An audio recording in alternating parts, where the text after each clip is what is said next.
అండి good morning. So నిన్న మనం ఎక్కడ దాకా ఉన్నాం? నిన్న మనం బకెట్ స్టార్ట్ చేసాము, S3 స్టార్ట్ చేసాము. S3 స్టార్ట్ చేసి బకెట్ క్రియేషన్, ఆ తర్వాత ఫర్ ఎగ్జాంపుల్ బకెట్ క్లిక్ చేస్తే మనకి ప్రాపర్టీస్ వరకు మాట్లాడుకున్నాము, ఓవర్ వ్యూ అండ్ ప్రాపర్టీస్. తర్వాత నేనేం చేశానంటే టైం లేకపోవడం వల్ల మీకు రెప్లికేషన్ చూపించాను, ఏ విధంగా కాన్ఫిగర్ చేయాలి రెప్లికేషన్ నిన్న చూపించాను. ఓకే, సో ఈ రోజు ఏంటంటే మనం పర్మిషన్స్ చూద్దాం. ఓకే, సో మీకు పర్మిషన్స్ లో రెండు రకాలు ఉన్నాయండి, access control list, bucket policy. ఈ రెండు యాక్సెస్ కంట్రోల్ అన్నమాట. నెక్స్ట్ వచ్చి కార్స్ కాన్ఫిగరేషన్. ఇదేంటంటే మన బకెట్ ని వేరే వాళ్ళకి యాక్సెస్ ఇవ్వడం అనమాట, షేర్ చేసుకోవడం అనమాట. అంటే డొమైన్ కి అనమాట, ఇండివిజువల్ కాదు. ఫర్ ఎగ్జాంపుల్ ఫేస్బుక్ మన మన బకెట్ తీసుకోవాలనుకోండి, నేను ఇక్కడికి వచ్చి ఈ విధంగా ఇవ్వచ్చు. Allowed origin is equal www facebook.com అని ఇచ్చాను అనుకోండి.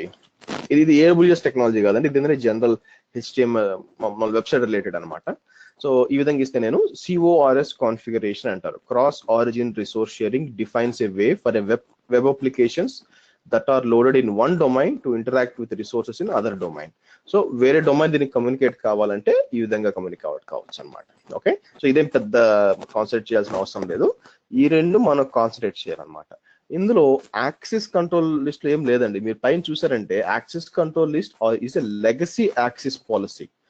ఇది బోల్డ్ అనమాట. Option to grant basic read write permission, అంటే ఏదైనా బేసిక్ గా రీడు రైట్ ఇవ్వాలంటే ఇది వాడుకోవచ్చు. ఓకే, అంతేగాని మనం ఇంకా సింప్లిఫైడ్ గా ఇవ్వాలి అంటే యాక్సెస్ కంట్రోల్ లిస్ట్ కాదు. ఓకే, మీరు సింప్లిఫైడ్ అంటున్నారు, ఒక ఎగ్జాంపుల్ ఇవ్వండి అంటే, సో నేనేమంటున్నానంటే ఈ బకెట్ ని ఈ బకెట్ ని నేను కేవలం నా IP అడ్రస్ నుంచి మాత్రమే యాక్సెస్ చేయాలి, మీ IP అడ్రస్ నుంచి యాక్సెస్ చేయకూడదు అనుకోండి. ఫర్ ఎగ్జాంపుల్ చెప్తున్నాను. ఓకే, సో ఫర్ ఎగ్జాంపుల్ దానికి నేను యాక్సెస్ కంట్రోల్ లిస్ట్ లో చేయడానికి ఏమీ లేదు, ఏదో ఇస్తే అందరికి పర్మిషన్ ఇవ్వాలా, లేకపోతే వేరే అకౌంట్స్ కి ఇవ్వాలా. కాబట్టి మీరు ఇక్కడ చేయగలిగింది ఏమీ లేదనమాట. సో ఎప్పుడైనా కూడా గుర్తుపెట్టుకోండి, మీకు S3 లో బకెట్ పాలసీస్ ఛాలెంజింగ్, దీన్ని జాగ్రత్తగా డిఫైన్ చేయాలి మీరు. ఓకే, సో బకెట్ పాలసీస్ జాగ్రత్తగా డిఫైన్ చేస్తే అంతా ఈజీగా వస్తుంది. సో ఫర్ ఎగ్జాంపుల్ ఇప్పుడు మీరు యాక్సెస్ చేయాలనుకోండి, ఈ బకెట్ ని యాక్సెస్ చేయలేరు అనమాట. ఎందుకంటే ఫర్ ఎగ్జాంపుల్ ఎవరికి పర్మిషన్స్ లేవు. ఇప్పుడు యాక్సెస్ కంట్రోల్ లిస్ట్ చూసినా నాకు ఇప్పటికే ఉన్నాయి. సో తర్వాత బకెట్ పాలసీ ఎంటీ ఉందన్నమాట. నేనేం చేస్తానంటే ఒక శాంపుల్ బకెట్ పాలసీ తీసుకొని మీకు ఎక్స్ప్లెయిన్ చేస్తాను. ఎక్స్ప్లెయిన్ చేసి నెక్స్ట్ అందరికీ యాక్సెస్ ఇచ్చి ఆ తర్వాత మీరందరూ యాక్సెస్ చేద్దాం. తర్వాత నేనేం చేస్తానంటే కేవలం నా IP నుంచి ఎలా పెట్టచ్చు అని చూద్దాం. ఓకే, సో ఇది కొంచెం కాంప్లికేటెడ్ అండి. కాంప్లికేటెడ్ అంటే బకెట్ పాలసీస్ అంటే మీరు చాలా టైం స్పెండ్ చేసి నేర్చుకోవాలన్నమాట. ఎందుకంటే జేసాన్ ఓరియంటెడ్ గా ఉంటుంది. జేసాన్ పాలసీలు కొంచెం డిఫరెంట్ గా ఉంటాయి అనమాట. సో కాబట్టి మీరు ఏంటంటే కొంచెం ప్రాక్టీస్ చేయగా వస్తుంది. సో బకెట్ పాలసీ ఎగ్జాంపుల్స్ అని ఉంటుంది ఇక్కడ, ఇది ఓపెన్ చేస్తాను.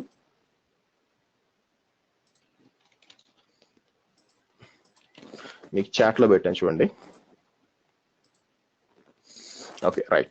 సో మీరు కిందకు వచ్చారనుకోండి, మీకు చాలా పాలసీలు ఉంటారు. ఇందులో మీరు చూడండి, grant read only permission to anonymous user అన్నాను అనుకోండి, అంటే అందరికీ కూడా రీడ్ ఓన్లీ పర్మిషన్, నా వెబ్సైట్ ని రీడ్ ఓన్లీ ఇచ్చేయాలనుకోండి, దానికి వచ్చి పాలసీ టెస్ట్ పాలసీ వచ్చి ఇది అనమాట. నేను ఇది కాపీ చేస్తాను.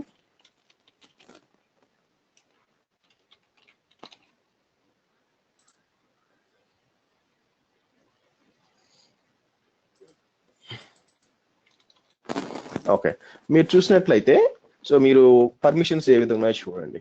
ఇక్కడ మీరు చూసారనుకోండి, మీరు బాగా గమనించాల్సిందంటే ఇక్కడ ఎఫెక్ట్ పైన వేస్ట్ అనమాట. ఎఫెక్ట్ వచ్చి either allow or deny. Allow అంటే అలౌ చేయడము, డినై అంటే డినై చేయకపోవడము. ప్రిన్సిపల్ అంటే ఎవరిని, ఏ యూజర్ ని. సో స్టార్ అంటే అర్థమైతే ఎవరైనా, ఇప్పుడు అనానమస్ అంటే ఎవరైనా ఉండొచ్చు కదా, అందుకు స్టార్ అనమాట. Action, get object. సో మనకి నార్మల్ గా వెబ్సైట్ భాషలో గెట్ ఆబ్జెక్ట్ అంటే రీడ్ ఓన్లీ అనమాట. పుట్ ఆబ్జెక్ట్ అంటే రైట్ అనమాట. ఓకేనా, పోస్ట్ అంటే ఎడిట్ చేయడం. సో S3 గెట్ ఆబ్జెక్ట్ అన్నానంటే అర్థం ఏంటంటే కేవలం రీడ్ ఓన్లీ పర్మిషన్, అంటే చదవచ్చు కానీ ఎడిట్ చేయలేడు. రిసోర్స్ అంటే ఎవరు, ఏ బకెట్ కి ఇవ్వాలనుకుంటున్నారు, ఈ బకెట్ పేరు ఇచ్చి ఇవ్వచ్చు అనమాట. /స్టార్ అంటే ఆ బకెట్ లోపల ఏదైనా అని అర్థం. ఓకే, సో నిజంగా పని చేస్తుందా? ఇక్కడికి వచ్చి బకెట్ పేరు ఏంటి మనకి, ఇది బకెట్ పేరు. సో నేనేం చేస్తాను, ఇట్లా ఇచ్చాను. ఓకే, సో ఇప్పుడు నేను ఏం చేస్తానంటే కాపీ చేస్తాను,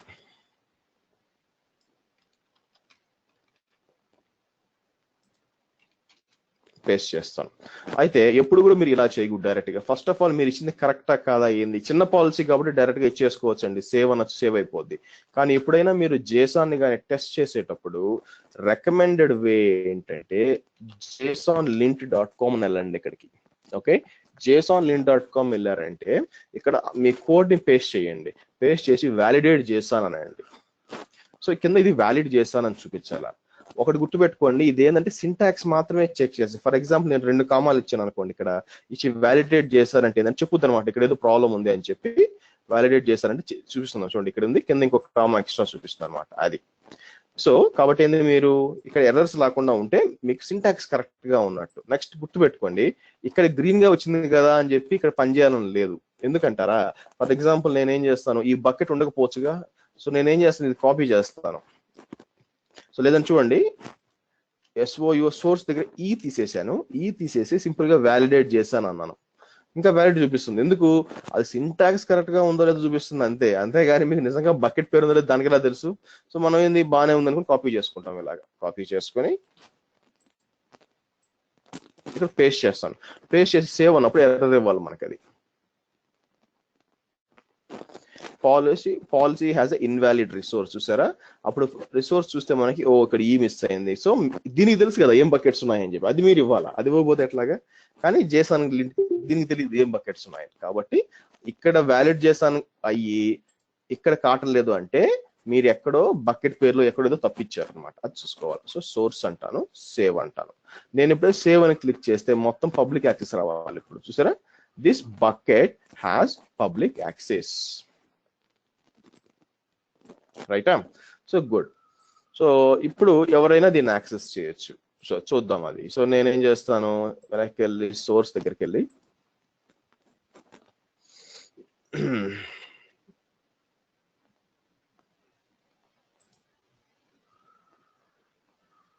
ఇక్కడికి వెళ్ళి సైన్ ఇన్ కదా, సైన్ ఇన్ కాకపోతే ఫస్ట్ index.html సెలెక్ట్ చేసి ఓపెన్ చేస్తాను, నాకు యాక్సెస్ వచ్చేసి ఉండాలా.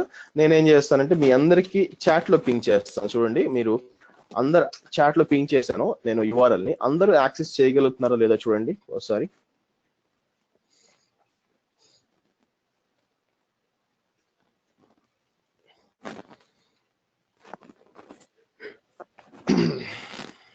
అందరు యాక్సెస్ చేయగలుగుతున్నారో లేదు. ఓకే, సో చెక్ రీక్ వస్తుంది అంటే, సో అందరికి బేసిక్గా అందరికి కూడా పబ్లిక్ యాక్సెస్ ఉందన్నమాట. అయితే నెక్స్ట్ చూడండి, నెక్స్ట్ వచ్చి restricting access to a specific IPs. So నేనేమంటాను, ఒక స్పెసిఫిక్ ఐపీస్ రెస్ట్రిక్ట్ చేయాలనుకుంటున్నాను. సో మీరు కిందకు వచ్చానంటే నేను ఇక్కడ అంతా సేమ్ గానే ఉంది కానీ, సో ఇది కాపీ చేస్తాను, ఇది కాపీ చేసి పాలసీ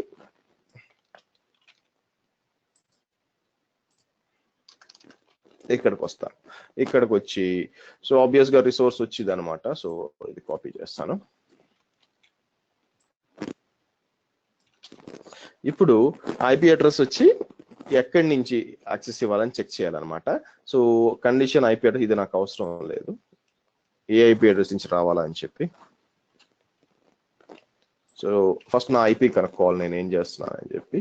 సో నేనేమంటే ఇక్కడికి పోయి గూగుల్కి వెళ్ళి వాట్ ఈజ్ మై IP వెళ్ళానంటే నా IP వచ్చి ఇది. సో నా IP ఇది, నా లోకల్ IP వచ్చి 152. సో లొకేషన్ ముంబై, తప్పలేండి నేను పూణేలో ఉన్నాను. సో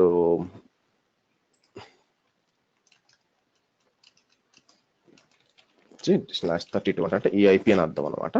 సోర్స్ IP = ఈ విధంగా ఇస్తాను. ఇప్పుడు నేనేం చేస్తాను, ఇది కాపీ చేస్తాను,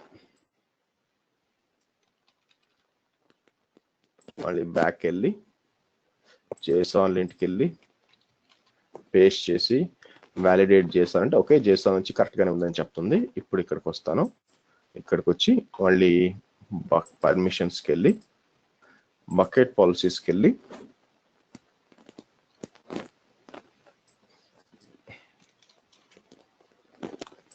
సేవ్ అంటాను, చూద్దాము. ఓకే, సో నేనేం చేస్తాను, మళ్ళీ కాపీ చేస్తాను, కాపీ చేసి మీరేం చేస్తారు నాలాగా రైట్ క్లిక్ చేసి new incognito window are new private window open చేయండి, అక్కడ పేస్ట్ చేయండి. యాక్సెస్ ఉందో లేదో చెక్ చేసి చెప్పండి. ఇప్పుడు చూసారంటే నేను నా ఐపీ అడ్రస్ నుంచి యాక్సెస్ చేస్తాను కాబట్టి నాకు యాక్సెస్ అవుతుంది. మీరు కొత్త విండో ఓపెన్ ఉంది, సేమ్ విండో రిఫ్రెష్ చేయొద్దు, మీకు క్యాష్ అయ్యి ఉంటుంది అందుకని.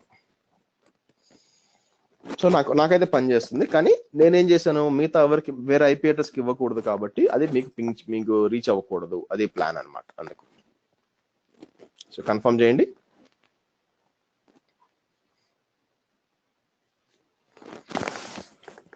సో యాక్సెస్ కావట్లేదు కదా, సేమ్ విండో చేయొద్దు, కొత్త విండో ఓపెన్ చేసి చెక్ చేయండి. సో ఆబ్వియస్గా కాదులేండి, అయిందంటే అమెజాన్ కాన్ఫిగరేషన్ తప్పను కదా అర్థం, మనం అంతా కరెక్ట్గానే చేసాము. క్లియరా? ఎవరో కన్ఫర్మ్ చేయండి, ఎస్ నో.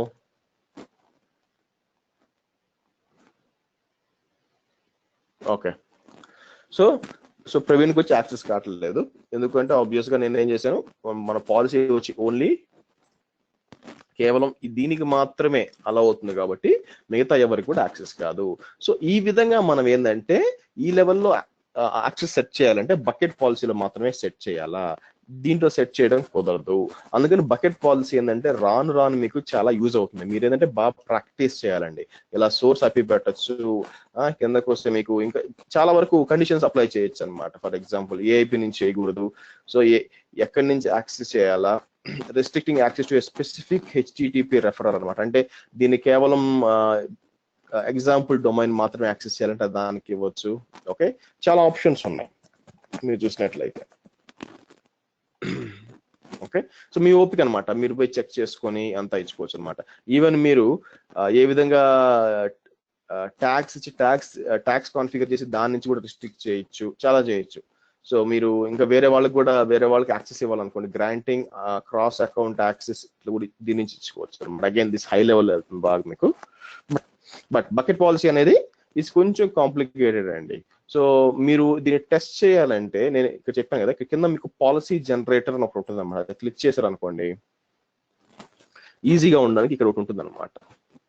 సో ఇక్కడ ఉంటుంది కింద బకెట్ పాలసీ కింద పాలసీ జనరేటర్ క్లిక్ చేశారంటే ఈ విధంగా ఓపెన్ అవుతుంది అనమాట. ఇక్కడికి వచ్చి మీరు S3 బకెట్ పాలసీ సెలెక్ట్ చేసుకోండి, మీకు ఏ పాలసీయో. సో ప్రిన్సిపల్ అంటే ఏ యూజర్కి అసైన్ చేయాలనుకుంటున్నారు అని చెప్పి నేను సింపుల్ గా స్టార్ ఇస్తే అందరికి అనమాట. ఓకే, దేనికోసం? S3 కోసం. ఓకే రైట్, యాక్షన్స్ ఏం కావాలా చూడండి, ఇక్కడ స్పెసిఫిక్ గా ఎన్ని యాక్షన్స్ ఉన్నాయి చూడండి, 72 74 ఉంటాయి. ఇవన్నీ మనం నార్మల్ ACL ఇక్కడ చేయడం కుదరదు అనమాట, కేవలం బకెట్ పాలసీలోనే. సో నేనేం చేస్తాను, ఇక్కడ పుట్ ఆబ్జెక్ట్ అంటే రైట్ చేయాలి, తర్వాత వచ్చి get object list all my buckets, list bucket get object. Okay, so ఇప్పుడు కండిషన్స్ అప్లై చేయాలి, అంటే ఏ రిసోర్స్ ఏ బకెట్ మీరు చేయాలనుకుంటున్నారు. సో నేనేం చేస్తాను, వెనక్కి వెళ్ళి ఇక్కడ శ్రీ వైల్డ్ రైడ్స్ ఉంది, అది కాపీ చేస్తాను. ఇది ఓకే, ఇప్పుడు కండిషన్స్ అనమాట, యాడ్ కండిషన్స్ అని పెట్టి, ఓకేనా, ఇక్కడ మనం చెప్పొచ్చు స్పెసిఫిక్ ఐపీ, ఇది ఇవన్నీ not IP address, A IP address మొత్తం ఇవ్వచ్చు అనమాట. సో ఫర్ ఎగ్జాంపుల్ నేను ఒక ఐపీ అడ్రస్కి ఇవ్వాలనుకోండి, so IP address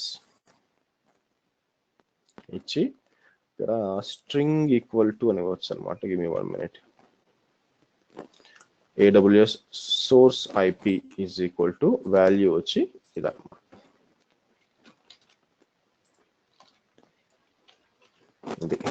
so add condition అని చెప్పి resource field is not valid. Why? Okay, total AR అని ఇవ్వాలనుకుంటాను, ఒక్క నిమిషం అండి. కాపీ బకెట్ AR అని come here. Okay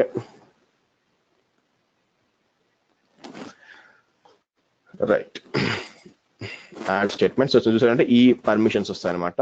wildrights.com source ఐపీది generate policy అన్నారు అనుకోండి, మీకు ఈ విధంగా పాలసీ జనరేట్ అయిపోతుంది. ఓకే, సో మీరు ఏం కొన్నిసార్లు తప్పు ఉంటుందండి, కాపీ చేసుకొని లోపలికి వెళ్ళి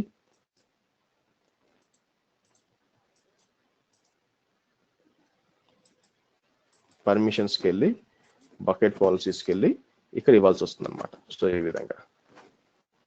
ఓకే, సో ఇది వేరే ఉన్నాయిలేండి, వేరే బకెట్ మీకు చూపిస్తాను.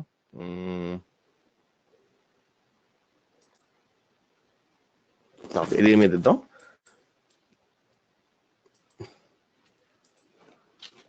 ఇట్లా ఇచ్చుకోవచ్చు, కాకపోతే బకెట్ పేరు ఇది ఇవ్వాలన్నమాట.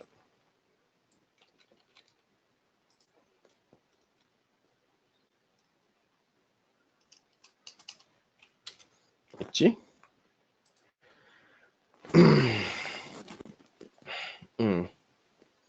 ఏదో ఇన్వాలిడ్, ఇప్పుడు చూడండి మీకు అదేమో క్రియేట్ ఉంది, కానీ ఇక్కడ ఒక ఇన్వాలిడ్ యాక్షన్ ఉందన్నమాట. అంటే నాకు తెలిసి ఏదో ఓవర్ ల్యాప్ అవుతుంది. List bucket put object list all ఏదో ఒకటి ఓవర్ ల్యాప్ అవుతుంది అనమాట. సో నేనేం చేసుకోవాల్సి వస్తే ఇది తీసేసాను అనుకోండి, అనుకుందాం.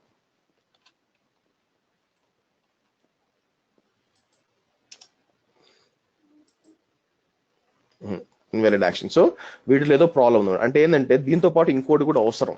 సో ఇలాగ మీకు ఎర్రర్స్ వస్తాయి. మీరు ఏం చేయాలంటే ట్రయల్ అండ్ ఎర్రర్ చేసుకొని జాగ్రత్తగా చేసుకొని చేయాల్సి వస్తుంది, టైం పడుతుంది. సో బకెట్ పాలసీలో మీరు ఓవర్ నైట్ లో ప్రొఫెషనల్ అయిపోయారండి, చాలా టైంతో కూడుకున్న పని. Okay right. So CORS configuration already చెప్పాను మీకు. వేరే డొమైన్ యాక్సెస్ చేయాలంటే ఇట్లా చేసుకోవచ్చు. దీంతో పెద్ద పని ఉండదు మీకు, బట్ బకెట్ పాలసీలో ఎక్కువ పని ఉంటుంది. నెక్స్ట్ మేనేజ్మెంట్ అండి. మీరు మేనేజ్మెంట్ లో చూసినట్లయితే మీకు life cycle, replication, analytics, metrics, inventory ఉందన్నమాట. దీంట్లో ఎక్కువ ఉపయోగపడేది ఏంటంటే లైఫ్ సైకిల్, రెప్లికేషన్, ఈ రెండు బాగా యూజ్ అవుతాయి అనమాట. అనలిటిక్స్, మెట్రిక్స్, ఇన్వెంటరీ ఎప్పుడు మీకు యూజ్ అవుతుంది అంటే మీకు హెవీ డేటా ఉంటే, మీకు ఏంటంటే GBs and GBs terabytes of data లోపలికి వచ్చి మీరు అనలైజ్ చేయాలి. డేటా అంతా ఏమేమి డేటా వస్తుంది, లైక్ లాగ్ ఫైల్స్ కానీ లేకపోతే కస్టమర్ ఫైల్స్ కానీ ఏమైనా వస్తుంది, వాటిని అనలైజ్ చేయాలంటే మీకు అనలిటిక్స్, మెట్రిక్స్, ఇన్వెంటరీ కావాలి. So but most of the companies ఏంటంటే లైఫ్ సైకిల్ పాలసీస్, రిప్లికేషన్ వాడుతుంది. రిప్లికేషన్ ఆల్రెడీ నేను చూసాను, నా వీడియో చూడండి, మీకు ఎక్స్ప్లెయిన్ చేశాను ఏ విధంగా మీరు రిప్లికేట్ చేయొచ్చు వేరే లొకేషన్కి అని చెప్పి చూపించాను. ఓకే, ఈ రోజు ఏంటంటే మనం లైఫ్ సైకిల్ చూద్దాం. సో లైఫ్ సైకిల్ పాలసీస్ అంటే ఏంటి అంటే, సో మనం ఒక సినారియో తీసుకుందాం అనమాట. సినారియో వచ్చి మనకి, సో సినారియోలో మనకు ఒక కంపెనీ ఉందన్నమాట. కంపెనీకి వచ్చి ఆ కంపెనీ ఏం చేస్తుందంటే డైలీ ఒక 100 GB సర్వర్ లాగ్ ఫైల్స్ వస్తాయి, server and application log files వస్తాయి. ఈ ఫైల్స్ ఏంటంటే యాక్చువల్ గా ఫినాన్షియల్ ఫైల్స్ అనమాట, ఫినాన్షియల్ అప్లికేషన్ ఫైల్స్. సో కాబట్టి వీళ్ళు ఏంటంటే 7 years జాగ్రత్తగా సేవ్ చేసి పెట్టాలి, రెగ్యులేషన్స్ కాబట్టి 7 years, కొన్ని 10 years కూడా ఉంటుంది, 7 years సేవ్ చేసి పెట్టాలి. సో వాళ్ళు ఏం చేశారంటే S3 వాడుకోమని చెప్పారు. ఓకేనా, S3 వాడుకుంటే మనకు మేలు, చీప్ అండ్ బెస్ట్ కదా అని చెప్పి. సో కాబట్టి సో డైలీ కాకపోయినా డైలీ 100 GB అనుకోండి. ఓకేనా, సో ఫర్ ఎగ్జాంపుల్ మంత్లీ అంతా మనకి మంత్లీ వచ్చి 3 TB, ఇయర్లీ వచ్చి 36 TB. ఓకే, 7 years వచ్చి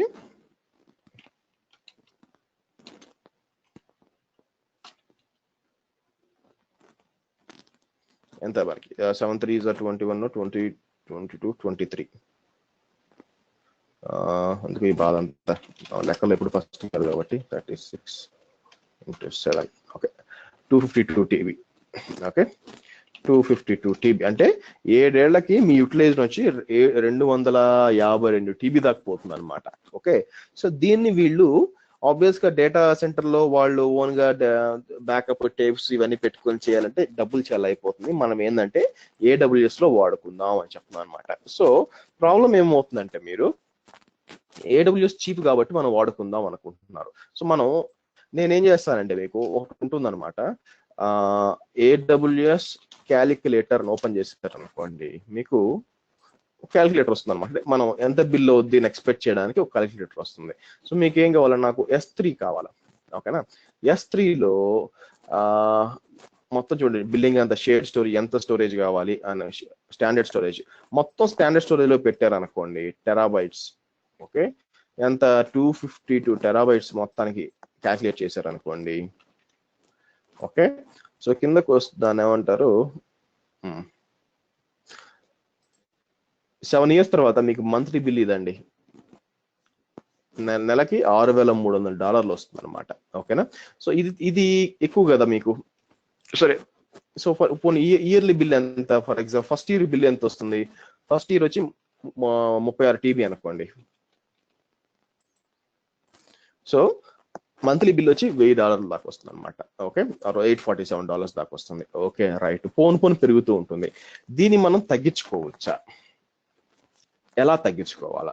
సో నేనేం చేస్తానంటే, మనం ఒక పని చేద్దాం. ఎనీవే లాక్ ఫైల్స్ బేసిక్ గా, సో మనం ఏం చేద్దాం, స్టోరేజ్ వచ్చినప్పుడు, ఫస్ట్ స్టోరేజ్ వచ్చినప్పుడు స్టాండర్డ్ స్టోరేజ్ లో ఉంటుంది. స్టాండర్డ్ స్టోరేజ్ లో ఉంటుంది. ఓకేనా, అక్కడ ఒక 1 month ఉంటుంది. 1 month తర్వాత అది నేనేం చేస్తానంటే, సో స్టోరేజ్ స్టాండర్డ్ ఇన్ఫ్రీక్వెంట్ గా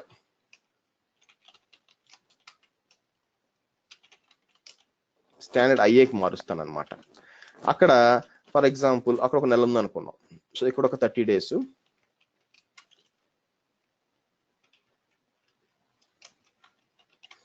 ఇక్కడ ఒక 30 days, ఫైనల్ గా గ్లేషియర్ కి మూవ్ చేస్తాను. గ్లేషియర్ కి మూవ్ చేసేసామంటే ఆబ్వియస్ గా ఇదేమవుతుందంటే ఇంకా చీపర్ స్టోరేజ్. గ్లేషియర్ కి వస్తారు, ఇంకా అవ్వలేదండి. సో ఇప్పుడు మనం కానీ అది కానీ చెక్ చేసాము అనుకోండి, చూడండి ఇప్పుడు నేను ఇక్కడ నెలకి 3 TB ఇక్కడ ఉంటుంది, మిగతా 33 TB ఇక్కడ ఉంది అనుకోండి సంవత్సరంలో ఇన్ఫ్రీక్వెంట్ యాక్సెస్. మీ బిల్లు చూడండి, ఎస్టిమేటెడ్ బిల్ ఎక్కడ మీకు దాన్ని ఏమంటారు, సారీ టీబీ కదా. సో మీరు చూసారంటే ఎక్కడ మీరు $800 ఉండింది, మీకు వచ్చి ఈ విధంగా ఇక్కడ 492కి అయిపోయింది అనమాట. ఓకే, సో నెక్స్ట్ వచ్చి మీకు గ్లేషియర్ ఉండాలండి ఇక్కడ. అమెజాన్ గ్లేషియర్, ఇదిగోండి. బేసిక్ గా గ్లేషియర్ అంటే ఏంటి అంటే మీకు, సో గ్లేషియర్ అనేది మీకు ఒక టేప్ డ్రైవ్స్ అనమాట, మీరు డేటా పెట్టుకోవచ్చు. సో 252 TB దీంట్లోనే పెట్టాను అనుకోండి నేను. ఫర్ ఎగ్జాంపుల్ మీరు చూడండి, అక్కడ 6,000 బిల్ వచ్చింది అంటే, ఇది కూడా ఎందుకంటే ఇది ఉంది కాబట్టి వచ్చింది. నేనేం చేస్తాను, S3కి వెళ్ళి, సో దీన్ని ఏమంటాను,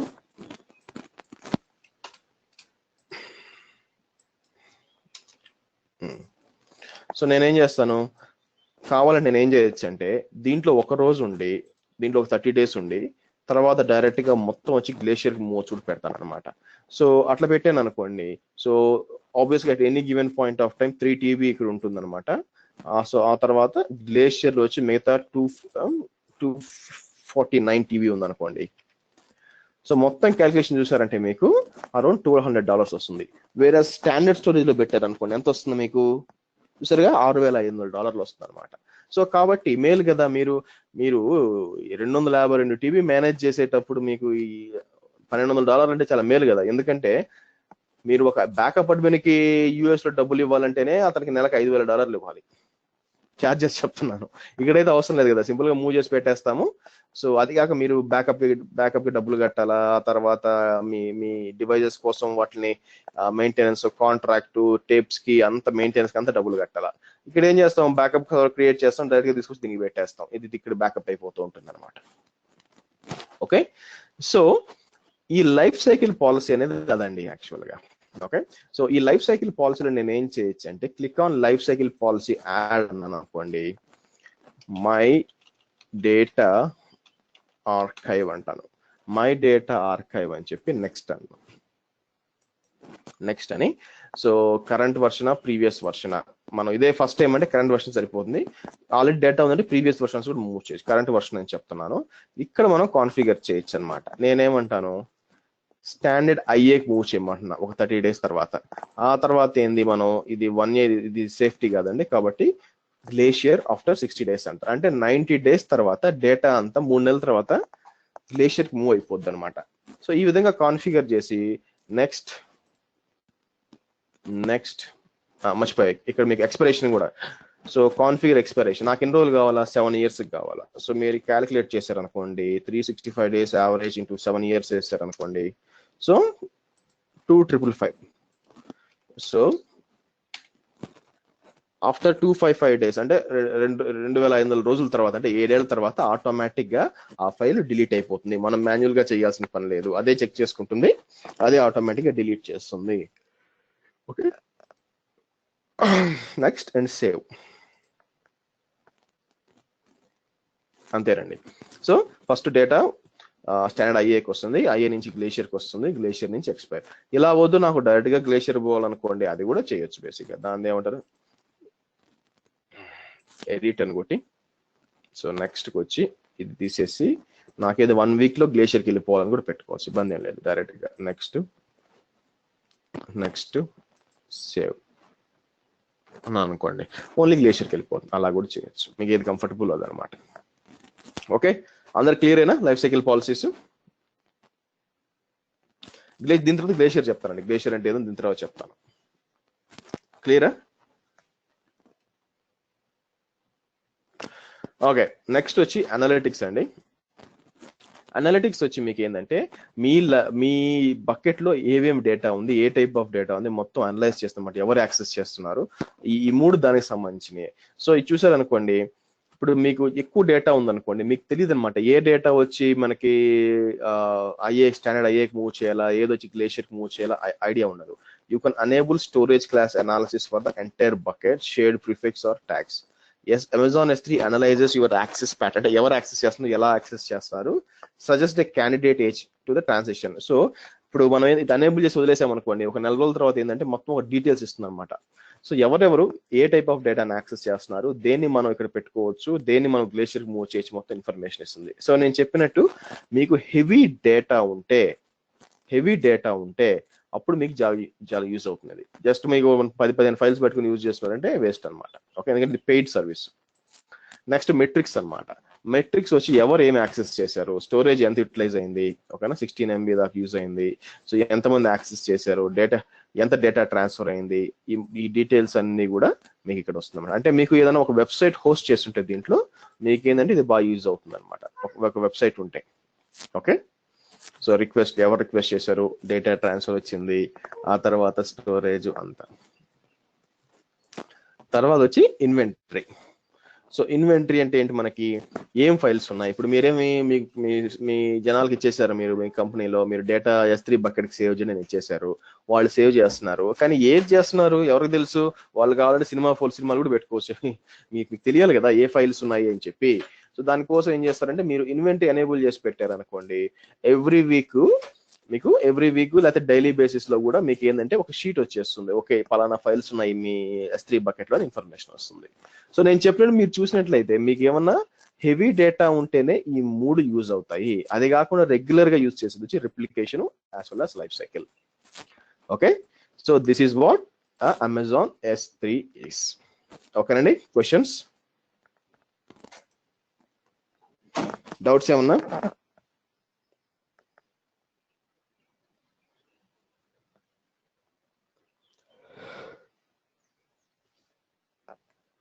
ఓకే, మీరు బాగా ప్రాక్టీస్ చేయాల్సిందంటే బాగా తెలివి వాడి చేయాల్సిన బకెట్ పాలసీస్ అండి. మిగతా ఏంటంటే 2-3 సార్లు ప్రాక్టీస్ అంటే గుర్తుండిపోద్ది. S3 పెద్ద విషయం కాదు, అంత కాంప్లికేటెడ్ కాదు.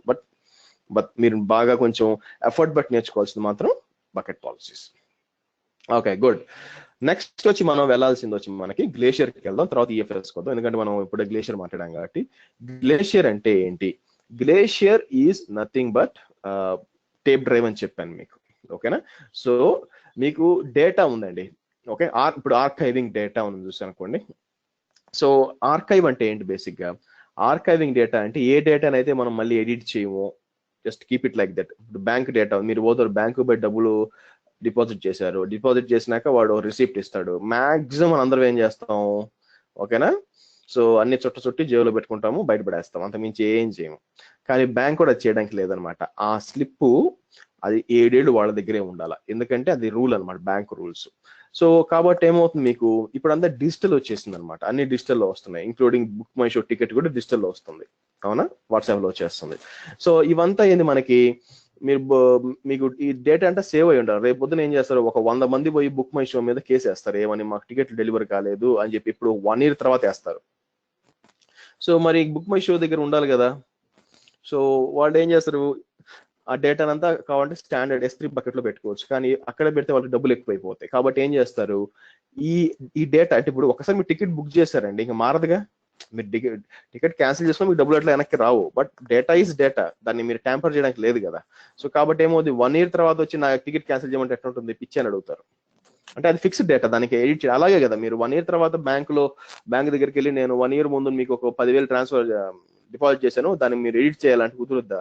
సారీ బాస్, అది ఒక్కసారి అయిపోయింది, అయిపోయిన ట్రాన్సాక్షన్ సంవత్సరం తర్వాత మేము ఎడిట్ చేయడం ఏంటి, అది కాదు అంటారు. ఓకేనా, పర్పస్ అసలు పిచ్చిలో చూస్తారు అనమాట.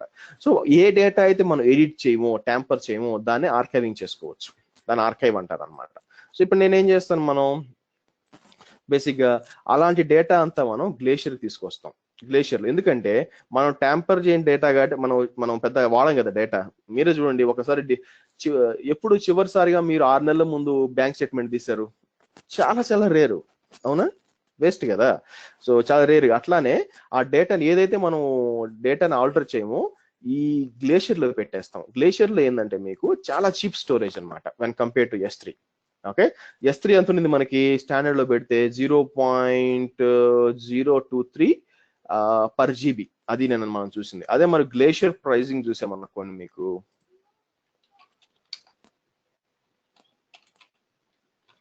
హర్ష గారు చెప్పాలి. ఇప్పుడు S3 వచ్చి ఓన్లీ స్టాటిక్ డేటా మాత్రమేనా, మేము డైనమిక్ డేటా కూడా మనం యూజ్ చేయొచ్చు? ఇప్పుడు డైనమిక్ డేటా అంటే ఎలాంటి డేటా చెప్పండి. జస్ట్ ఇప్పుడు నేను ఇక్కడ నుంచి ఇంకో సర్వర్ నేను పాయింట్ చేయాలి, డేటాబేస్ సర్వర్. సో లాగిన్ చేయాలి, సో దానికి నాకు డేటాబేస్ కనెక్ట్ పాయింట్ అవ్వాలి కదా. సో ఆ టైప్ ఆఫ్ ఇప్పుడు మీరు జావా స్క్రిప్ట్ యూజ్ చేయొచ్చండి. ఓకేనా, అయితే ఏమవుతుందంటే ఫర్ ఎగ్జాంపుల్ డైరెక్ట్ గా డేటాబేస్ కి వచ్చి కనెక్ట్ చేయడము ఇవన్నీ తలకాయ నొప్పి అనమాట, అది చేయడం కుదరదు. కానీ మీరు ఏం చేయొచ్చు అంటే ఇప్పుడు ఈ వైల్డ్ రైట్స్ అని ఉంది కదా, సో ఈ వెబ్సైట్ ఇది జావా స్క్రిప్ట్ బేస్డ్ ఒక వెబ్సైట్ అనమాట. దీని లోపల నేను కావాలనుకుంటే జావా స్క్రిప్ట్ లో డైనమోడిబికి లేకపోతే డైనమోడిబికి ఆథెంటికేషన్ కోసం కాగ్నిటో ఇవన్నీ కూడా కాన్ఫిగర్ చేయొచ్చు. నెక్స్ట్ వస్తుంది మీకు. కానీ మీ డైరెక్ట్ గా మీ డేటాబేస్ కనెక్ట్ చేయడానికి ఉండదు అనమాట. మీరు డేటాబేస్ కనెక్ట్ చేయాలంటే ఎలా చేయాలి?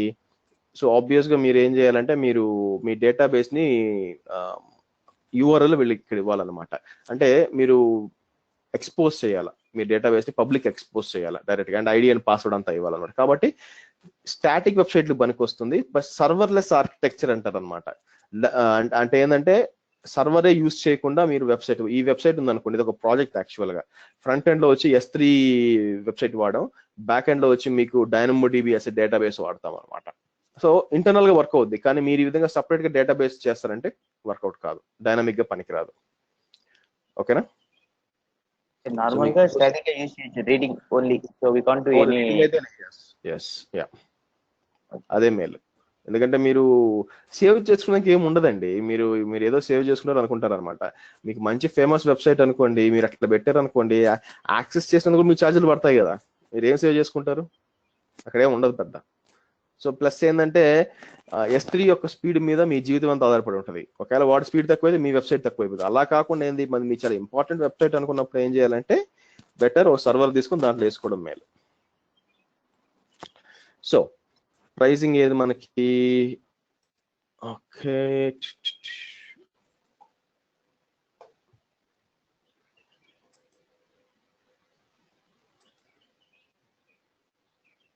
Okay right. సో మీరు చూసారనుకోండి ఒకే ఒక ప్రైజింగ్ అండి గ్లేషియర్ లో. మీరు చూసినట్టే 0.004 per GB. అదే మనకి దీంట్లో అయితే 0.023 per GB అనమాట స్టాండర్డ్ స్టోరేజ్ లో. వేరే అమెజాన్ గ్లేషియర్ చూడండి వెరీ చీప్. సో కాబట్టి మీరు ఏంటంటే మీకు ఓల్డ్ డేటా ఉంది, బాగా స్టేల్ డేటా ఉంది, దాని పెద్ద ఎడిట్ చేయమనుకున్నప్పుడు ఏంటంటే మొత్తం తీసుకెళ్ళి దీంట్లో పెట్టుకోవచ్చు, పనిచేస్తుంది, నీట్గా పనిచేస్తుంది అనమాట. ఓకే, సో అయితే గ్లేషియర్ దగ్గర మీరు అర్థం చేసుకోవాల్సింది ఏంటి అంటే మీరు డేటా రిట్రీవ్ చేస్తే డబ్బులు తీసుకుంటారు వాళ్ళు. మీరు సేవ్ చేసుకున్న డేటా కావాలంటే అంటే డేటా కాబట్టి మీరు డేటా రిట్రీవ్ చేస్తారు అంతే కదా, వాళ్ళు టేప్ డ్రైవ్స్ వాళ్ళు మీకోసం టేప్ డిప్టీ ఆ డేటా అంతా ఇవ్వాలన్నమాట. సో డేటా రిట్రీవల్ కూడా ఛార్జ్ ఉంటుంది. సో per GB చూడండి 0.03 per GB వెంటనే కావాలంటే. ఓకే, బల్క్ గా తీసుకుంటే 0.0025 per GB. కాబట్టి ఈ విధంగా 1000 రిక్వెస్ట్కి ఈ విధంగా ఛార్జెస్ ఉంటాయి అనమాట. కాబట్టి మీరు ఏంటంటే ఏ డేటా అయితే మీరు మామూలుగా పోయి ఎడిట్ చెయ్యరో మీరు ఒక 3 నెలల తర్వాత నేను ఆ డేటా టచ్ చేయనండి అనే కాన్ఫిడెన్స్ మీకుంటే ఆ డేటాను తీసుకొచ్చి మీరు గ్లేషియర్ లో పెట్టుకోండి. అంతేగాని నేను గ్లేషియర్ లో పెడతాను ప్రతి వారం దాన్ని యాక్సెస్ చేస్తా ఉన్నారు అనుకోండి, ఏమవుతుంది, మీరు గ్లేషియర్ లో పెట్టేందుకు డబ్బులు కడతారు, ప్లస్ రిట్రీవ్ చేసేందుకు డబ్బులు కడతారు. ఎండ్ ఆఫ్ ద డే కట్టి ఉన్నదానికంటే ఎక్కువ కట్టినట్టు అవుతుంది అనమాట. సో కాబట్టి సిన్స్ మనకి డేటా రిట్రీవ్ చేయడానికి కూడా డబ్బులు ఛార్జ్ చేస్తారు కాబట్టి మీరేం చేయాలంటే జాగ్రత్తగా ప్లాన్ చేసుకొని ఏ డేటా అయితే మీరు ఎడిట్ చేయరు అది మాత్రమే గ్లేషియర్కి ఆర్కైవ్ చేయాలి. ఓకే, సో నార్మల్గా మీకు గ్లేషియర్కి వెళ్ళారు అనుకోండి, మీకు S3 లాగా ఇక్కడే ఉండదండి. ఫర్ ఎగ్జాంపుల్ మీకు వాల్ట్ అంటారు, దాంట్లో మనం S3 లో బకెట్ అన్నాం కదా, దీంట్లో వాల్ట్ అంటారు. ఓకే, సో ఎక్కడ నేను ఓకే ఇక్కడ ఉన్నానా, let me change to north Virginia, ఇక్కడికి వెళ్దాం.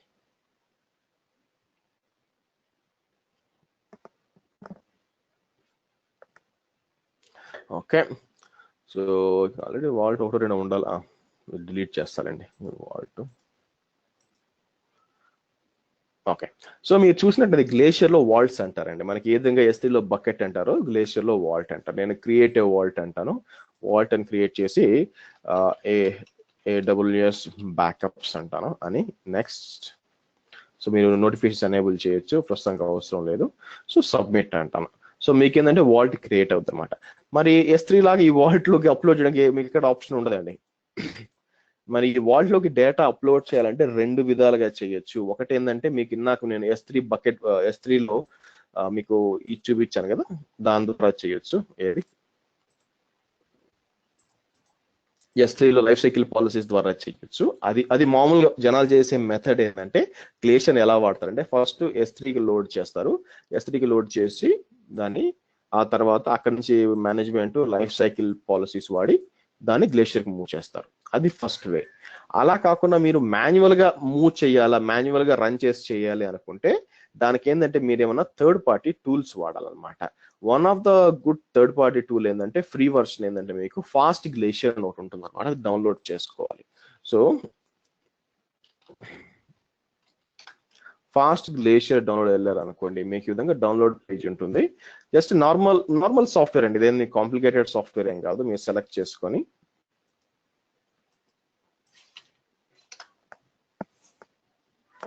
ఇక్కడ పేస్ట్ చేశానంటే సో మీకు సో డౌన్లోడ్ చేసి ఇన్స్టాల్ చేయాలి. నేను ఆల్రెడీ ఇన్స్టాల్ చేసి ఉండొచ్చు. సో నేను ఏం చేస్తానంటే ఫాస్ట్ గ్లేషియర్ అని చెప్పి ఇది క్లిక్ చేశాను అనుకోండి, ఈ విధంగా ఓపెన్ అవుతుంది అనమాట. సో ఆబ్వియస్ గా నాకు ఫస్ట్ నేను కనెక్ట్ చేయాలా, నేనేం చేస్తానంటే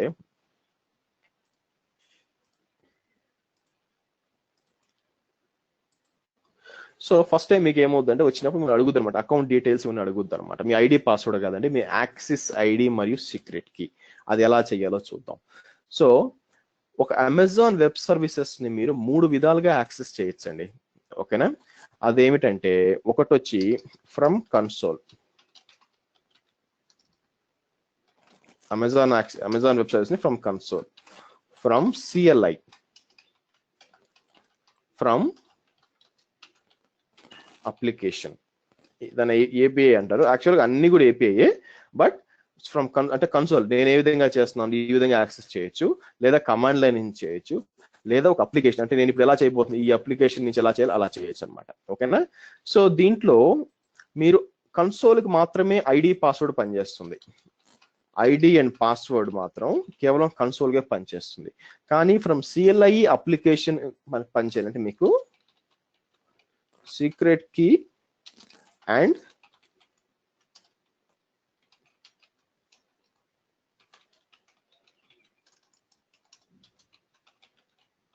యాక్సెస్ ఈ 2 కావాలన్నమాట.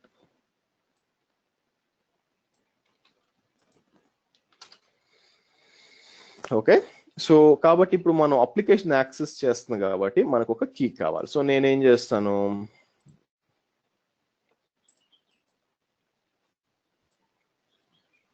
IAMకి వెళ్తాను.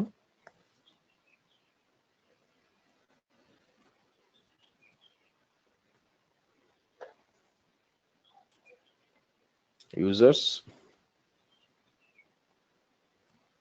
add a user, గ్లేషియర్ అని ఇస్తాను. చూడండి మీకు కన్సోల్ యాక్సెస్, ప్రోగ్రామాటిక్ యాక్సెస్ ఏం కావాలా. కన్సోల్ యాక్సెస్ అంటే మీకు ఇది ఐడి పాస్వర్డ్, మనకు కావాల్సిన programmatic access which gives access key ID, secret key ID. So permissions అంటాను, ఇక్కడ పర్మిషన్స్ యాడ్ చేయాలి. సారీ అండి, ఇక్కడ ఇది యాక్సెస్ కీ అంటారు, సీక్రెట్ యాక్సెస్ కీ కాదు, యాక్సెస్ కీ. సో ఇప్పుడు అటాచ్ ఎగ్జిస్టింగ్ పాలసీ అని చెప్పి నేను ఏమంటాను, గ్లేషియర్ చెక్ చేశాను అనుకోండి, గ్లేషియర్ ఫుల్ యాక్సెస్ సెలెక్ట్ చేయండి, review and create user. Okay, so మీకు ఏంటంటే మీకు యాక్సెస్ కీ పాస్వర్డ్ వస్తుంది, కాపీ చేయండి.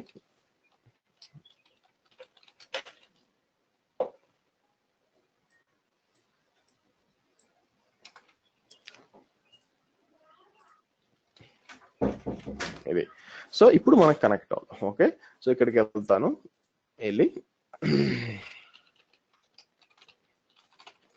AWS ట్రైనింగ్ అని ఇచ్చి యాక్సెస్ కీ వచ్చి ఇదన్నమాట మనకి.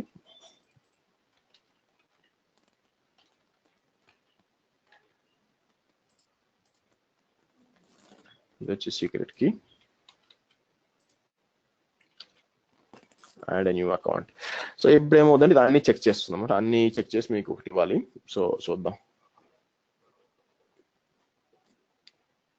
అంటే దీంట్లో ఏం లేదని, మనకు బకెట్స్ ఏం లేవని. సో మీరు చూసినట్లయితే మీకు AWS బ్యాకప్స్ మనం ఇక్కడ క్రియేట్ చేసింది మనకి ఇక్కడ కనిపిస్తుంది సరే, glacier vaults, AWS backups, AWS backups. ఇప్పుడు దీనికి మీరు ఫైల్స్ అప్లోడ్ చేసుకోవచ్చు అనమాట. అప్లోడ్ ఆర్కైవ్ చేయాలంటే అప్లోడ్ ఫైల్స్ అని చెప్పి మీకు కావాల్సినవి అన్ని సెలెక్ట్ చేసుకోవచ్చు. అలా సెలెక్ట్ చేసి అప్లోడ్ అన్నామంటే ఆటోమేటిక్గా అప్లోడ్ అయిపోతుంది. ఈ విధంగా మీరు మాన్యువల్గా కూడా అప్లోడ్ చేసుకోవచ్చు అని చెప్తున్నాను అనమాట. సో ఎయిదర్ మీరు S3 లైఫ్ సైకిల్ పాలసీ ద్వారా పంపించవచ్చు, లేదా ఈ విధంగా ఫాస్ట్ గ్లేషియర్ మీరు అంటే మీకు అంత డేటా లేదు, S3 ద్వారా పంపించాల్సినంత డేటా లేదు, నేను మాన్యువల్గా అప్లోడ్ చేసుకుంటానంటే ఇలా కూడా చేసుకోవచ్చు. ఓకే, సో మీరు టెస్ట్ చేయండి. టెస్ట్ చేసినాక అంటే వెంటనే తీసేయండి, ఆర్కైవ్ అయిపోయినాయి అంటే డిలీట్ చేయడం చాలా కష్టం అండి ఇవి. సో నేను ఏంటంటే డిలీట్ చేస్తాను ప్రస్తుతానికి. సో తర్వాత ఎప్పుడైనా మీరు ఏం చేయొచ్చు, చెక్ చేయాలనుకోండి, ఫైల్స్ ఏమైనా రీస్టోర్ చేయాలనుకుంటే మీరు ఇక్కడికి వచ్చి ఇక్కడ మీకు ఒక ఆప్షన్ ఉంటుంది, రిక్వెస్ట్ లాస్ట్ ఇన్వెంటరీ అన్నారు అనుకోండి, చెక్ చేసి లాస్ట్ ఇన్వెంటరీ ఏముందో చెక్ చేసి ఇస్తుంది అనమాట. మీరు దాని నుంచి రీస్టోర్ చేసుకొని వాడుకోవచ్చు. Okay, this is glacier. చిన్న టాపిక్ అండి, ఇదేం పెద్ద కాంప్లికేటెడ్ ఏం కాదు.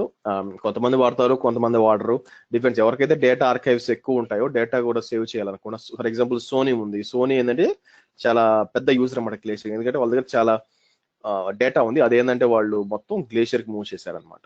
One of the example. Okay, క్లియరా? క్వశ్చన్స్?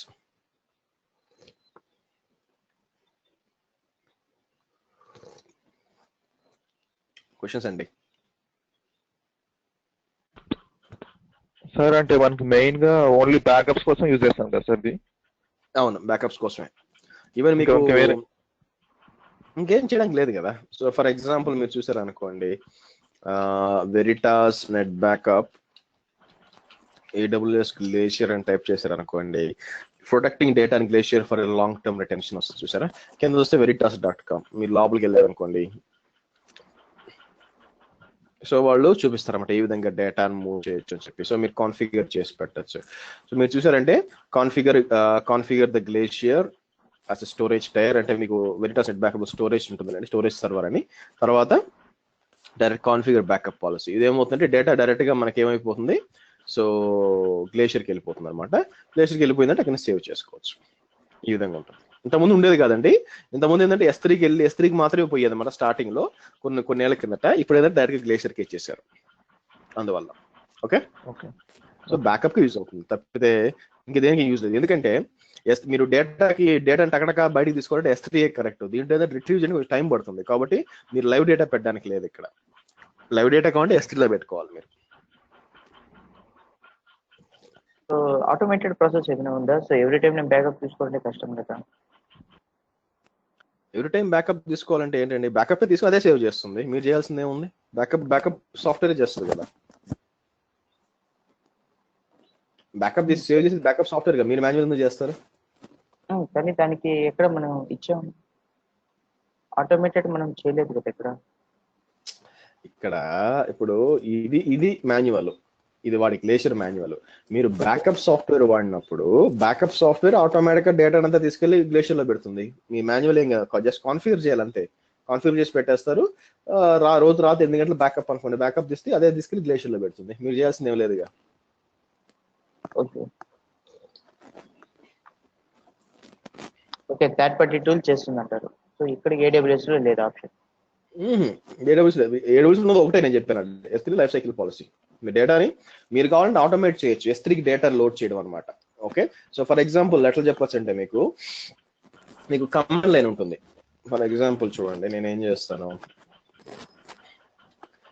AWS S3 LS అన్నాను అనుకోండి. ఇదేముంటుందంటే మీకు యాక్సెస్ డినైడ్ వస్తుంది, ఎందుకంటే నాకు యాక్సెస్ లేదు కాబట్టి. నేనేం చేస్తానంటే క్లోజ్ అంటాను, ఇక్కడికి వెళ్ళి ఇది నా యూజర్ అనమాట. ఒక నిమిషం, ఇద్దరు యూజర్స్ డిలీట్ చేస్తాను.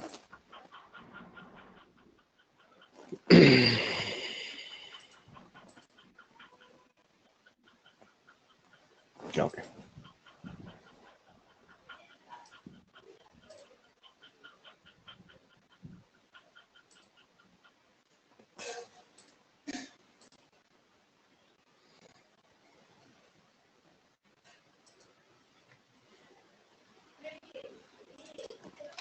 నేనేం చేస్తాను ఇప్పుడు, మీరు ఫస్ట్ సీలో ఇన్స్టాల్ చేయండి. అలా AWS కాన్ఫిగర్ అన్నాను అనుకోండి.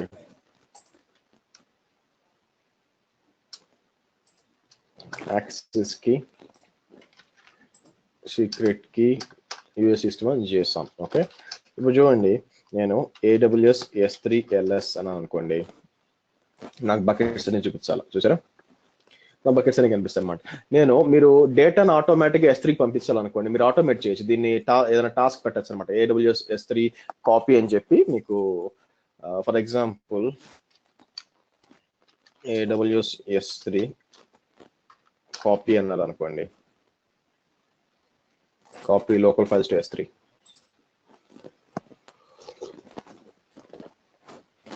ఇదనమాట AWS copy destination. So for example నేను ఏమన్నా ఒకటి ఏమన్నా కాపీ చేయాలనుకోండి, ఏముంది, ఫర్ ఎగ్జాంపుల్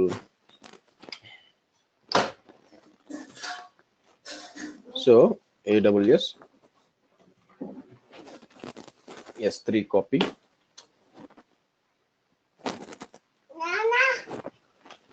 S3 CP. ఏం కాపీ చేద్దాము, ఫర్ ఎగ్జాంపుల్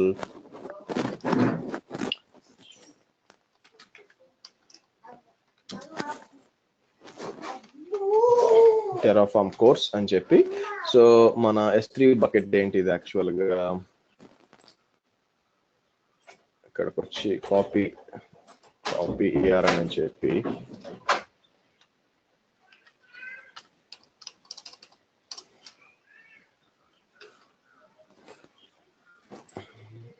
రెండు ఓకే లైవ్ వర్క్స్ అనమాట. సో ఇదేమవుతుందంటే బేసిక్గా ఏమవుతుంది, okay, upload file, parameter validation. Okay, file ఏమన్నా ఇద్దాం, ఇండివిజువల్ ఫైల్. ఇక్కడ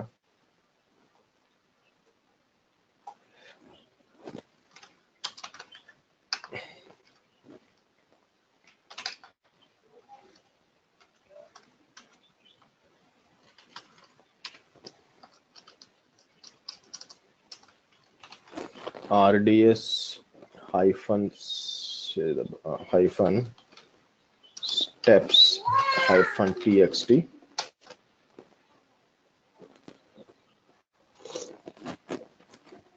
సో కాపీ అని చెప్తుంది. సో లోపలికి వెళ్ళి చెక్ చేద్దాం. సో లోపలికి వెళ్తే మీకు ఉందా, చూసారా? సో కాబట్టి ఏమవుతుందంటే మీరు ఏమన్నా కాపీ చేయాలంటే డేటా ఇలాంటిది ఒక స్క్రిప్ట్ క్రియేట్ చేసి, మీరు లైనక్స్ అయితే షెల్ స్క్రిప్ట్, లేకపోతే విండోస్ అయితే ఒక బ్యాష్ స్క్రిప్ట్ పెట్టేశారు అనుకోండి, ఏదైనా ఫోల్డర్ అంటే ఆటోమేటిక్ అది రన్ అవుతూ ఉంటుంది. ఫైల్స్ తీసుకొచ్చి S3కి వచ్చేస్తాయి. అంటే బ్యాకప్ సాఫ్ట్వేర్ లేకపోతే చెప్తున్నారు. ఇక్కడ నుంచి మనం ఏం చేస్తాం, లైఫ్ సైకిల్ పెట్టేసుకొని గ్లేషియర్కి మూవ్ చేస్తాం. ఇలా కూడా చేయొచ్చు. క్లియర్ అండి? నేను కమాండ్ లైన్ చూపించలేదు, ఎందుకంటే మీరు ట్రై చేయండి, డబుల్ అయిపోతుంది వర్క్. కాబట్టి మీరు ఏం చేయొచ్చు, GUIలో కమాండ్ లైన్ కూడా చేయొచ్చు. కాబట్టి AWS క్లయింట్ ఇన్స్టాల్ చేసుకొని S3 అని టైప్ చేసి మీకు అన్ని వస్తాయి అనమాట. ఏం కావాలి సింక్ చేసుకోవచ్చు, రెండు డేటాల మధ్య డేటా మూవ్ చేయాలనుకోండి అది కూడా చేయొచ్చు. ఫర్ ఎగ్జాంపుల్ నేనేమంటాను,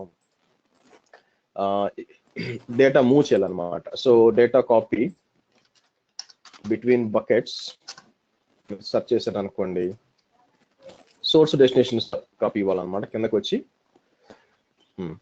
చూడండి AWS S3 సింక్, ఈవెన్ రెండు అకౌంట్స్ మధ్య కూడా చేయొచ్చండి. నేనేం చేస్తానంటే సోర్స్ బకెట్ నేమ్ ఏంటి, నా సోర్స్ బకెట్ నేమ్ వచ్చి ఇది అనుకోండి,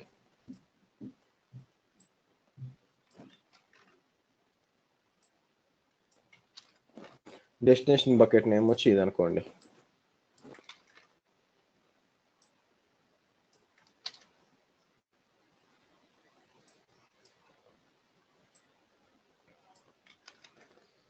కాపీ చేసి ఇలా పేస్ట్ చేసి ఎంటర్ కొట్టాను అనుకోండి, ఆటోమేటిక్ మొత్తం సింక్ అవ్వాలి.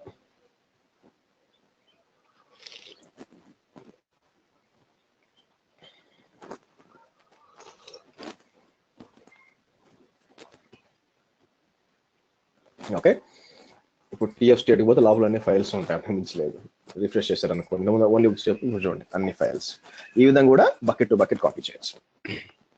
ఓకే, క్లియర్ అందరికి?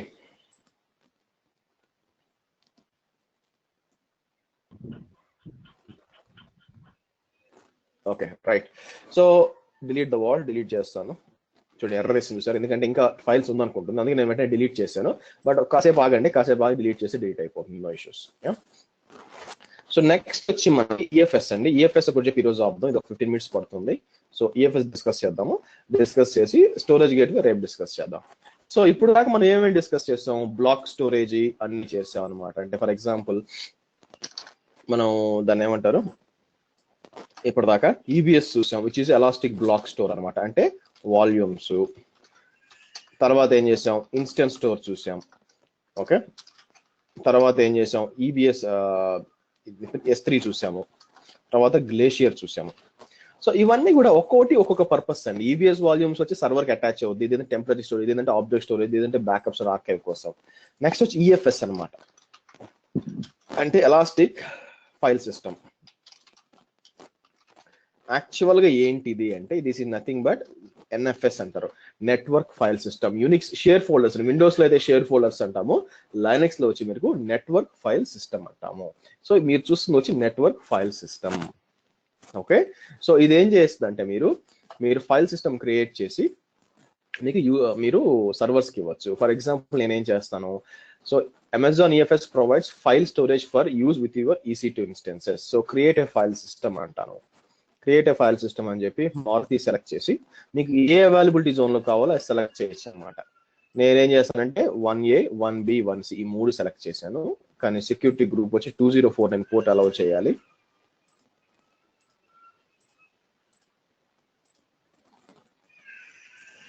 నెక్స్ట్ స్టెప్, సో మీకు ఇంకా ఎక్కువ పర్ఫార్మెన్స్ కూడా సెలెక్ట్ చేయాలా, జనరల్కి ఇది అవసరం. So next step and create file system అన్నాను అనుకోండి, మీకు ఏంటంటే ఇప్పుడు EFS ఫైల్ సిస్టమ్ క్రియేట్ అవుతుంది. సో చూద్దాం.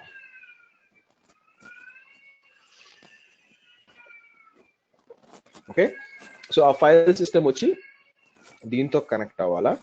ఒకటి చూడండి, మీరు గుర్తుపెట్టుకోవాల్సింది ఏంటంటే 3 లొకేషన్లు కదా, 1A 1B 1C లొకేషన్ అంటే 3 అవైలబిలిటీ జోన్ లో ఒక్కొక్క IP అడ్రస్ వాడుకుంటుంది.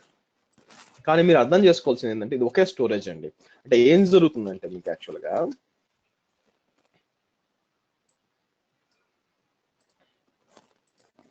బేసిక్గా ఇది EFS అనమాట.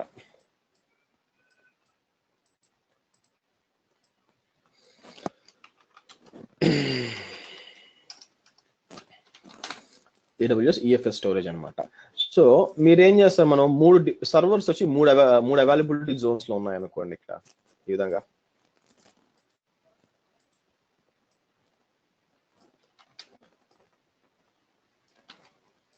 మనకి 3 అవైలబిలిటీ జోన్ లో ఉన్నాయి.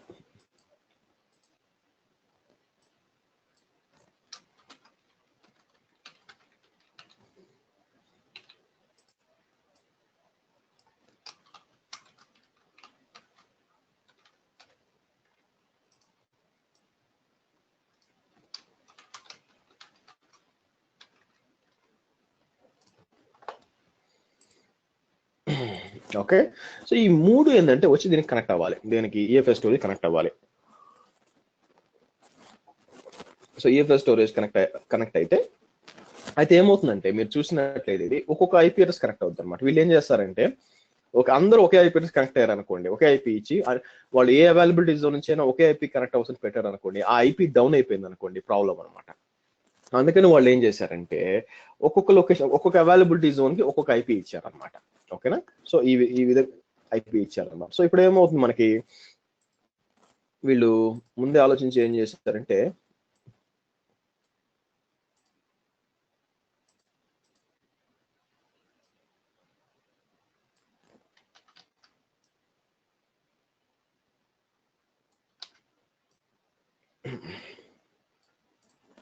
ఈ 3 ఉన్నాయన్నమాట.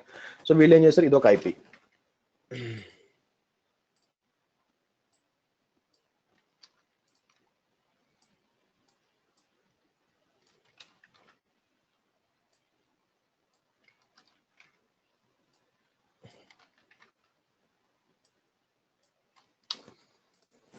ఓకే, ఈ విధంగా 3 ఐపీలు ఇచ్చారు. సో సర్వర్స్ కనెక్ట్ అయ్యేటప్పుడు ఏమవుతుందంటే ఏ అవైలబిలిటీ జోన్ లో అది మాత్రమే కనెక్ట్ అవుతుంది, అట్లా కాన్ఫిగర్ చేసి పెడతారనమాట. కానీ మనం అర్థం చేసుకోవాల్సింది ఏంటంటే వీళ్ళు ఎన్ని చేసినా కూడా బ్యాకెండ్ లో కనెక్ట్ అయ్యే స్టోరేజ్ ఒకటే. సో ఇక్కడ కాబట్టి ఏమవుతుంది, మీరు ఫైల్ 1A లో నుంచి సర్వర్ ఫైల్ పెట్టినా అది 1B లో కనిపిస్తుంది, 1B లో పెట్టినా 1C లో కనిపిస్తుంది అనమాట. ఓకే, అది ఎలాగో చూద్దాం. ఓకే, నేనేం చేస్తాను, ఒక 2 సర్వర్స్ డిప్లాయ్ చేస్తాను ఇప్పుడు. ఇంకా దీంతో పని లేదు, డిలీట్ చేసేద్దాం. EC2కి వస్తాను.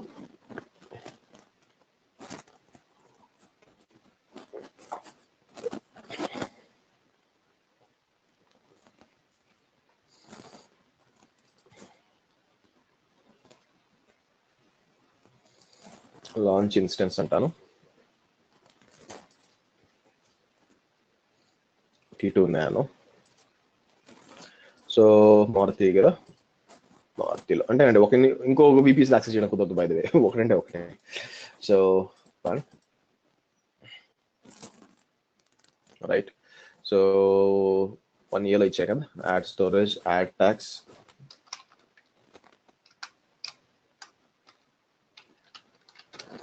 వన్ ఏ సర్వర్ ఇస్తాను, కాన్ఫిగర్ సెక్యూరిటీ గ్రూప్,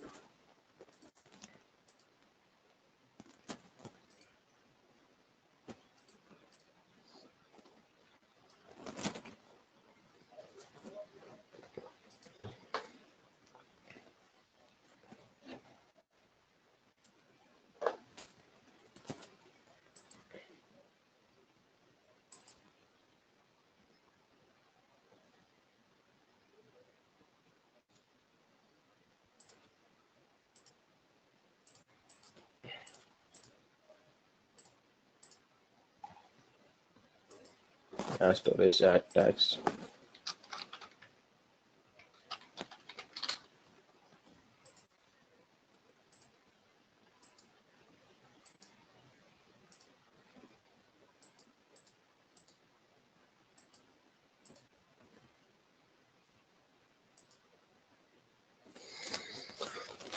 రైట్, మీరు చూసినట్లయితే మనకి 2 సర్వర్స్ ఉన్నాయండి. ఒకటి వచ్చి 1A లో డిప్లాయ్ చేశాను, వన్ డిప్లాయ్. ఫస్ట్ 1A లో కనెక్ట్ చేసి మనం దానికి కనెక్ట్ అవుదాం. So copy EC2 user,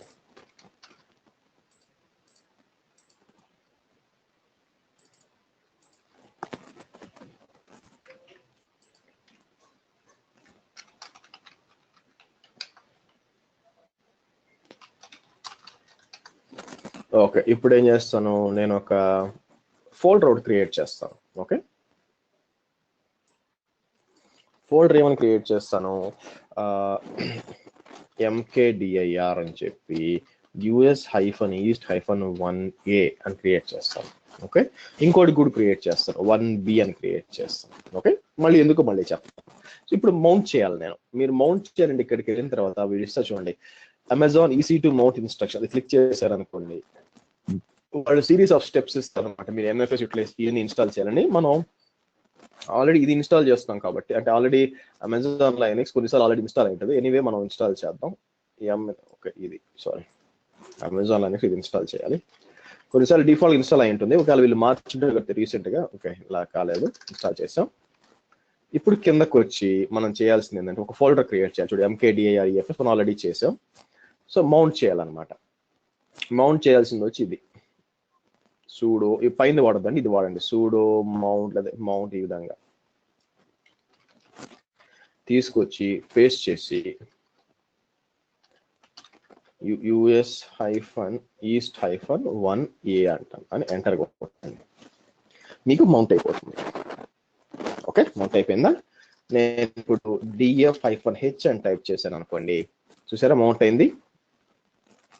so అలా కాకుండా నేను ఐపీతో కూడా మౌంట్ చేయొచ్చా అంటే ఈ ఐపీ చూడండి, ఈ ఐపీ తీసుకుంటాను. ఈ ఐపీతో నేను మౌంట్ చేస్తాను. మళ్ళీ 1B ఫోల్డర్ నాకు క్రియేట్ చేశాను కదా, 1B ఫోల్డర్ మౌంట్ చేద్దాం.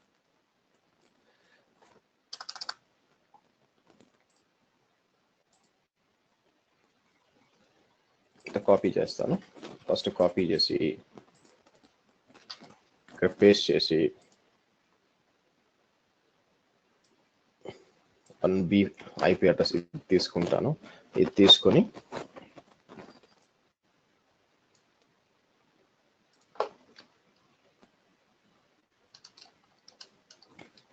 పేస్ట్ చేసి ఇక్కడ వచ్చి మనకి ఆబ్వియస్ గా US-East-1B.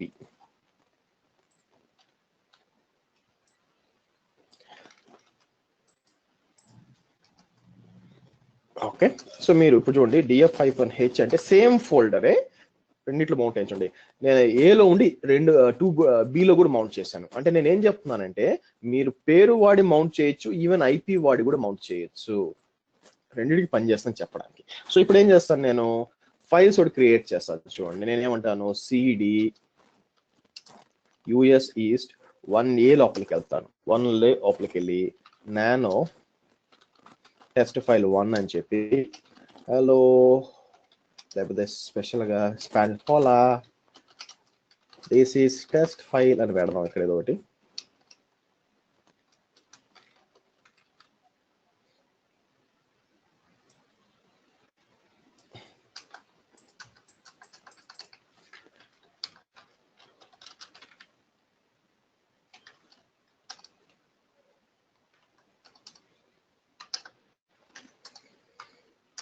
ఓకే, సో మీరు చూసారంటే నేను 3 టెస్ట్ ఫైల్స్ క్రియేట్ చేశాను దేంట్లో US-East-1Aలో. సో ఇప్పుడు నేనేం చేస్తానంటే cd.ls US-East-1B చేస్తే చూడండి, ఆ 3 టెస్ట్ ఫైల్స్ ఉన్నాయా? చూడండి, రెండిట్లో ఒకే సేమ్ ఫైల్స్ ఉన్నాయి. 1Aలో టెస్ట్ 1 2 3 ఉంది, 1Bలో కూడా టెస్ట్ 1 2 3 ఉంది. కాబట్టి దీన్ని బట్టి మీకు ఏం అర్థం అవుతుంది, మీకు పేరుకు మాత్రం డిఫరెన్స్ గా కనిపిస్తున్నా కూడా ఓకేనా, కాకపోతే బ్యాక్ ఎండ్ లో అవంతా కనెక్ట్ అయ్యేది ఒక్కదానికే. ఇప్పుడు సెకండ్ దానికి కనెక్ట్ అవుదాం. సెకండ్ సర్వర్ ఉంది కదా, దానికి కనెక్ట్ అయ్యి దాన్ని చెక్ చేద్దాం. సో కాపీ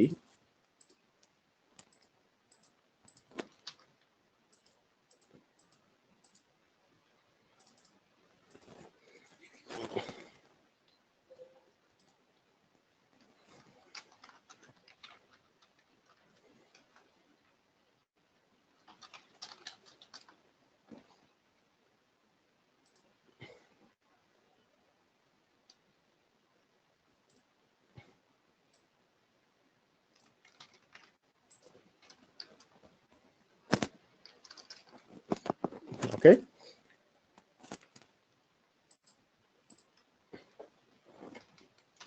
సో నేనేం చేస్తాను ఈసారి వెరైటీగా సెకండ్ దాంట్లో లాగిన్ చేశాను కదా, లాగిన్ చేశాను, కానీ మౌంట్ చేసే దేనికి మౌంట్ చేస్తానంటే ఓకే ఓకే మర్చిపోయి ఈ ఫోల్డర్ లేదండి, మర్చిపోయాను.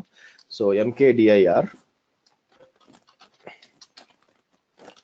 సింపుల్ గా ఫోల్డర్ 1 అని క్రియేట్ చేసి దీనికి మౌంట్ చేద్దాం అనుకుంటున్నాను. సో నేనేం చేస్తాను,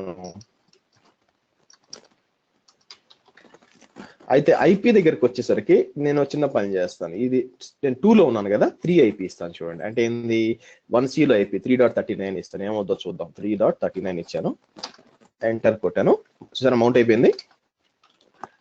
మౌంట్ అని టైప్ చేస్తే కనిపిస్తుంది, లేదా DF-H చూసినా కనిపిస్తుంది.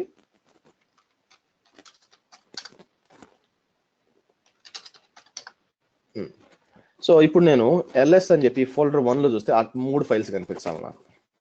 చూసారా? Test file 1 2 3. ఓకే, ఇక్కడ 1 2 3.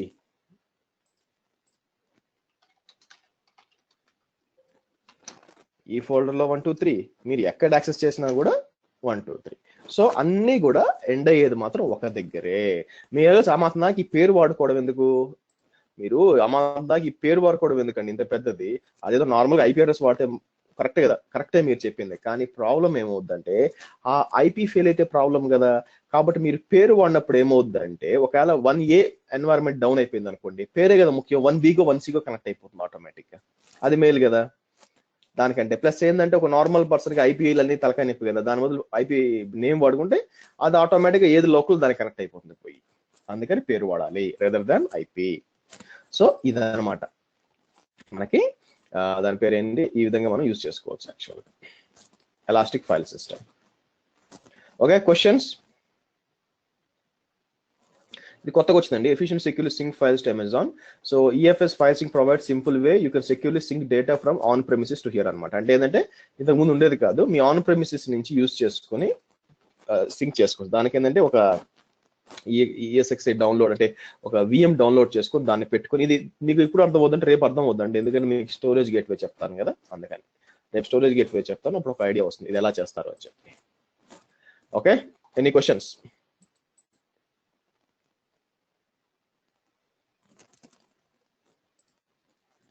రెండు బీక్ వేయాలి, మర్చిపోతాను. అర్థమైంది కదండి, ఇదేమి ఈఎఫ్ఎస్ అంత కాంప్లికేటెడ్ కాదు. ఓకేనా, S3 అంత కాంప్లికేటెడ్ కాదు, S3 కాంప్లికేట్ కాదనుకోండి. But select it, actions, delete file system. అందరు క్లియరేనా? ఎస్ నో పెట్టండి, చాట్ ఫ్రీయే, ఇంకేం చార్జ్ చేయరు దానికి.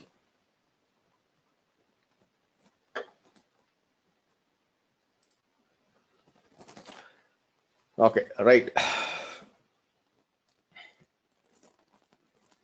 సో రేపు కలుద్దాము. రేపు వచ్చి మనం డిస్కస్ చేయాల్సింది వచ్చి ఫస్ట్ స్టోరేజ్ గేట్వే చూపిస్తే, ఇదేం థియరిటికల్ అండి, ప్రాక్టికల్ గా చేయలేము. సో ఒక ఓవర్ వ్యూ వచ్చి తర్వాత మనం RDSకి వెళ్ళిపోతాం. So will start databases from tomorrow. Okay, so నా ప్లాన్ ఏంటంటే రేపు ఎల్లుండి సాటర్డే ఈ 3 రోజులు వచ్చి నేను దాన్ని ఏమంటారు మీకు డేటాబేస్ చెప్తాను, సండే ఆఫ్ ఇచ్చేస్తాను, మీరు ప్రాక్టీస్ చేసుకోవచ్చు, అది ప్లాన్. ఓకే, ముందే చెప్తాను అనమాట, ఒకవేళ మీకు ఏమైనా ప్లాన్స్ ఏమైనా ఉంటే. సో రేపు ఎల్లుండి ఆల్ ఎల్లుండి 3 రోజుల క్లాస్ అనమాట. తర్వాత మనకి ఏమైనా క్యాన్సిల్ అయితే, ఈ రోజు యాక్చువల్గా నైట్ బంధువులు వస్తున్నారు, ఒకవేళ వాళ్ళు ఏమైనా ఫ్రైడే బయటకు వెళ్ళాలా అది ఇదంటే మాత్రం మీకు చెప్తాను, రేపు చెప్తాను. ఓకే, ఓకేనండి, see you then, enjoy, bye bye.